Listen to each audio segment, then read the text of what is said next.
Swedish early education. The Swedish government has continuously shown its appreciation and support for children. Sweden was the first country to criminalize spanking back when it was popular, and is the only country to reach all 10 UNICEF benchmarks. It generally states that nothing honors Sweden more than the way it honors and respects its young. But where did it all begin?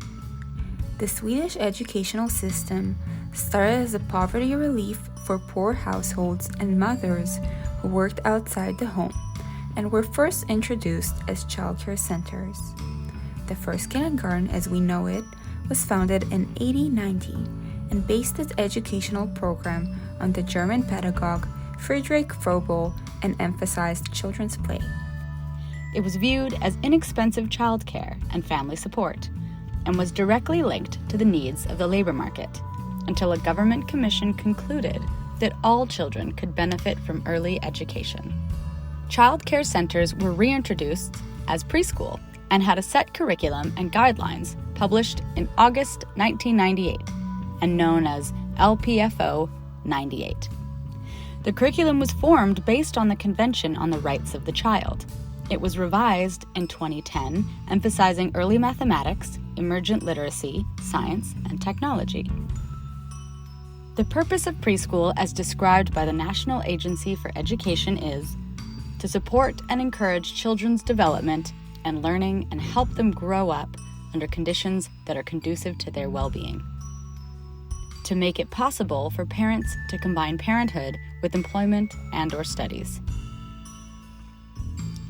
The Swedish early education system views the child as competent and with great inner resources, believing that the child is capable of formulating its own theories about the world, discovering and exploring its immediate surroundings and developing confidence in its own abilities, similarly to Ontario's government. The teacher role is to provide support as well as stimulating and developing activities for children. Preschool teachers hold a minimum of 3.5 years of university education, and support staff hold upper secondary education. They are given freedom to achieve educational milestones in ways that suit the child, while letting the child create his own knowledge.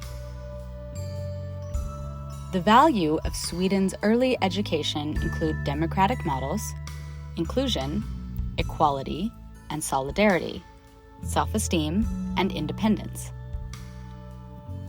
both as core values and goals to be achieved. Recognition and validation of each child, both as an individual and in a group setting. One of the principles of Nordic philosophy is lifelong learning, from cradle to grave.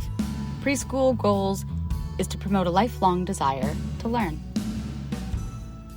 Other basic principles that lead Swedish preschool teachers are continuous learning and development, stating that child's learning takes place constantly and in close contact with the surroundings, meaning that children are learning all the time and with all of their senses.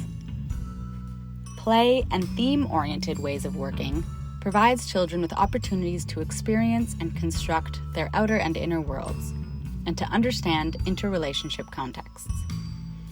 Linking the child's experience and knowledge to the new learning material, and the importance for the child to feel safe. Trust is another key feature.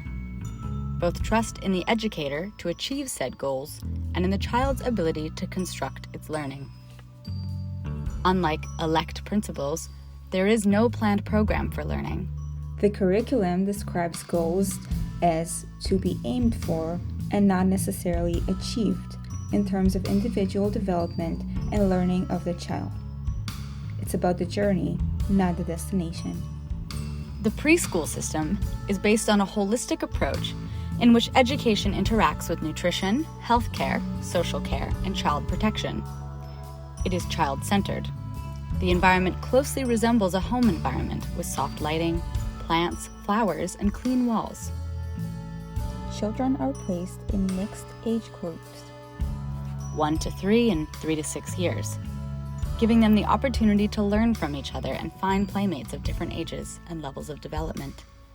This teaches the child that he can be a well-functioning member of the group. Unlike Ontario's early childhood centers, the school provides meals free of charge, that are cooked in place by professional cooks who focus on healthy, organic, and nourishing meals. Children and teachers are free to dine alongside each other. Meals are considered to be a part of health education. The system is heavily focused on nature and the outdoors. Children go out every day, even if the weather is harsh. Risk-taking is allowed, and it is believed that by exploring the outdoors, children develop physical skills, learn to cooperate with others, build confidence and self-esteem. Mushroom and berry picking is one popular activity that can later translate to mycology courses in high school. Another phenomenon is that children in Sweden don't learn to read until they leave preschool at 6 years old. Yet they rank top at OECD's education report. Preschool is viewed as a time for the child to play and build a strong foundation.